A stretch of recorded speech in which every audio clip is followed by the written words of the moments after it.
President Trump's childhood home in the Jamaica Estates neighborhood of Queens, NY, sold at auction in March and is now available for short-term rental on Airbnb.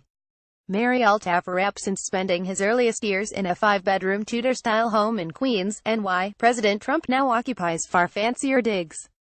But for those who want an inside look at where it all began, Trump's childhood home is now available for rent on Airbnb. In 1946, Donald Trump was born to Fred and Mary Trump, and brought home to Jamaica Estates. Here they lived, the listing says.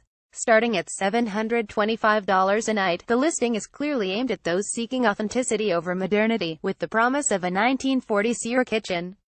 Not much has been changed since the Trumps lived here. The kitchen is original and the opulent furnishings represent the style and affluence in which the Trumps would have lived, the listing says.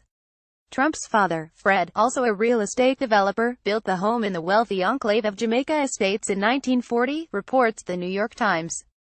Donald Trump lived there from birth until the age of 4, when his family moved on to a bigger home. In March, 2 months after the president's inauguration, the house sold at auction for $2.14 million, more than double the price of comparable homes in the area. A limited liability corporation called Trump Earth House bought the house, allowing the purchaser to keep his or her identity secret, reports The Times. But the buyer, or somebody representing the buyer, would apparently be housemates with Airbnb guests. Guests have access to the entire house but should note that I live in one of the bedrooms which will not be accessible to you during your stay, the listing says. It goes on to say the house sleeps up to 20 guests and is outfitted with internet and cable.